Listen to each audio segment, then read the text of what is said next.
Hey guys, I'm Cynthia. I'm Destiny. And this is our adoption story. Home is in your arms. Home is in our hearts.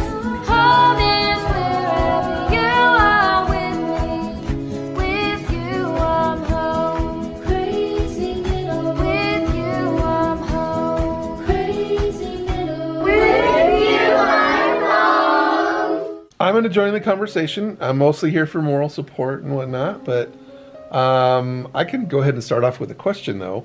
Why don't you tell us a little bit about your journey through foster care before you came to our home? It was we were kind of in and out of foster care, and we were in 2 or 3 foster homes and 2 or 3 group homes. And Jonathan was by himself, and us 2 were together, but like the first 2, it was both of us was separate, which I was older and I wanted us to be together since she was so young. So the 3rd group home, they put us together, in which I was blessed because she was with me and I didn't want her. Oh, you guys get to be in the same group. Which I didn't want her to be by herself and not like call her, because it was kind of hard to see Jonathan, because you were kind of like one group home is over here and Jonathan is like on the other side. Boys and girls always got separated and you don't get to really call people. Like sometimes you could like connect with them, but like only when like you have like the group home parties. Yeah. Plus there is so much kids in the group home that you had like probably enough time to like call them and make sure they answered and be like how was your day and like this and this, and then it was over. It was over and you had to go to the next person. Mm-hmm. Yeah, and I know they don't do sibling visits very often either. No. So which was hard. I think you're lucky if you get one a month. Yeah. Oh, so how many kids are in your family? 5 total. Which I'm the oldest. Yeah, and you're the oldest. The youngest. And you're the youngest.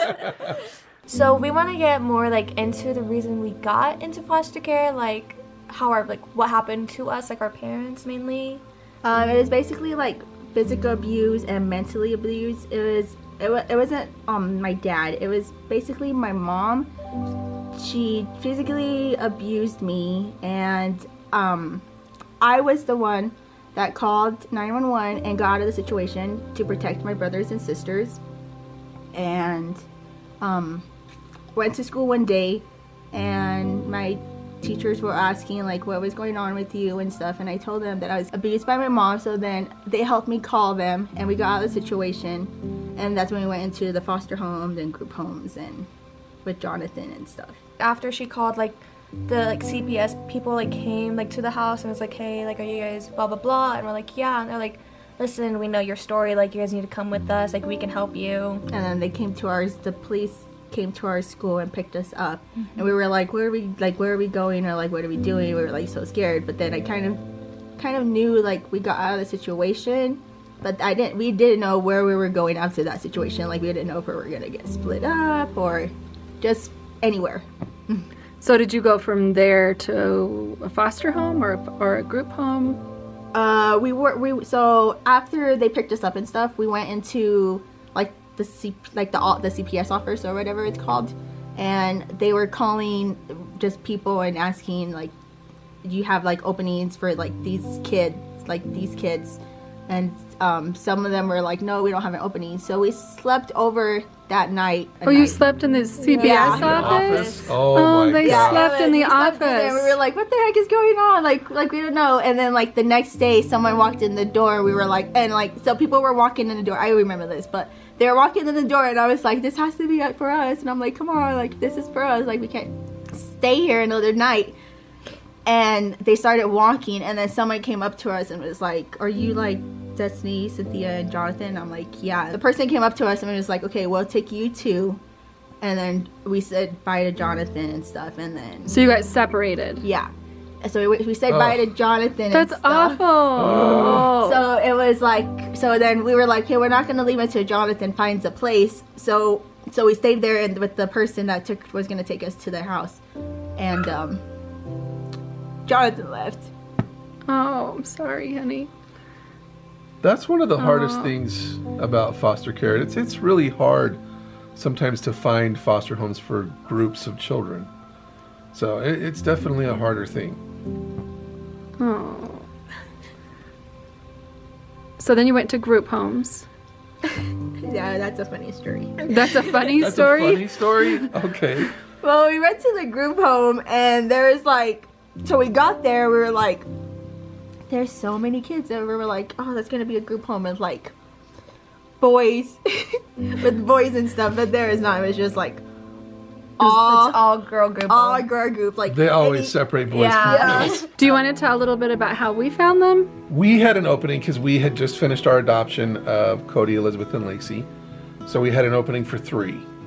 And we had already decided that if we were going to continue with doing any kind of foster care or adoption or whatever, we were going to find siblings that were separated and join them. So I know that Shelly made a few calls. I did. And we actually had the opening for Yes. 4. And at that point, it took them a few days. You got a hold of one particular caseworker, and she's like, let me see what I can find. It took her a few days. She came back and she's like, I found them. They're perfect. So we're like, great, let's get them over here. And it was you guys. It was us. So when the cab picked you guys up, can you tell me about that situation? Yeah, I can tell you about that. They called and they were like, we have people for you so you can go live with them. And we were like, okay, like we were like all excited. We were like packing our stuff. Well, I left some stuff there, but I kind of missed. Me too. I had a guitar and stuff. But anywho, so we packed up our stuff and we said goodbye to everyone and we got in the cab. Well, we didn't know how far they were taking us. So we're in the car, we're falling asleep, we were just driving and driving and driving. We were just tired and we were hungry. And we get to their house. We get to the house and the cab guy didn't even help us out with anything. And we were at the wrong house. We were at the neighbor's house. Yeah, we went to the other side of the house and we were like, that's probably not the house. Then we get back in the car and we get to your guys' house. We get to your guys' house. We start taking all of our stuff out. We were like, well, hopefully this is the house, right? So, And then he drove away. yeah, drove the guy, away. yeah, the He guy, left them. I'm like, oh, we were looking out the window. Yes. And we're like, wait, he's not even to come in and get a signature or anything. He just left. He just dropped No, 4 he kids just- off at our door. just helped us get our stuff out and just went vroom. And we were like, we didn't even know if this was the right house because no one like walked out. We walked up to the door and we were just like, hopefully this Super is- shy too. I mean, they were so timid coming to the door, just walking slow, like not sure of anything. Yeah. And he knocked on the door. Well, it's kind of funny, but knocked on the door. And we had a visit with you guys, but I totally forgot. And I was like, he opened the door and I was like, you're white. I was like, and John and all over. They were like, just. I was like, I'm sorry. Like I don't know. Like, why would you say that? we did a visit with you guys, so we were. I was like mind blown. I was like, I don't know what I said. So after their crazy cab ride, that I think was probably over an hour and a half, because they had to go from group home to get them all, and then we lived kind of out of town a ways. I mean, we welcomed them in right away, and it made us a little nervous because like Destiny didn't talk for like For a long too much. I mean, it was time. I was scared. all we could do just to get a word out of her. Just yes or no would be fine. So, and it was just, they were just really scared, but they fit in. They did really well. Originally, there were 4 in the group, in their sibling group, but unfortunately, one of their brothers, he just needed more help than we could give. And it wasn't a good fit. So it came down to just Destiny, Jonathan, and Cynthia. And it took us a while to get their adoption done. I think it took about 1.5 years. But we are so happy you guys are in our family. We love you. Really, really It's worked out so great. Yeah. And I'm glad we're here in St. John's too. I love it here. Do you It guys is love the it best. here? I love it. The weather and everything's so nice. Well, Destiny great. never would have met her husband. Yeah, That's true. So just a quick update on Jonathan, because his story's kind of funny too. Like right after you guys came in our home, like Destiny obviously didn't talk for a couple months, but Jonathan, he, after like 2 or 3 days, he was just like nervous and jittery. Like he had to say something. You guys are going to have to tell this part because it's just too funny. Because he came to you guys first, right? Yeah. Yeah. So who was with you? Okay, so it was me, Destiny, and Jonathan, and Lacey in one room, and we were just talking, and he's like, guys, I need to tell them, and we're like, you need to tell them, like, we can't, this is not our business, this is yours. And he's like, but what if it doesn't go well? What if I leave? We're like, you need to go try. So we all come around the corner, and he goes to our parents' door, and he knocks. He's like, I'm so scared. And we're like, you got this. So we go back in our room, and they open the door, and then he said, And he was like tearing up. He was Yeah. ready to cry. He's like, listen, before we get too attached or whatever, because I do like it here, you guys need to know something about me. And we're like, okay. He's like, you can kick me out if you want to. It's okay. And he's like, but you need to know that I'm gay. And we're like, okay, we already knew that. Wait, like, what does that have to do with it? And he's like, well, I don't know. I just thought you guys should know. And we're like, well, we didn't know if you knew or not. It's like, that has really no bearing on like anything, whether you get adopted or whatever. Like, you're here with your siblings. It's all good.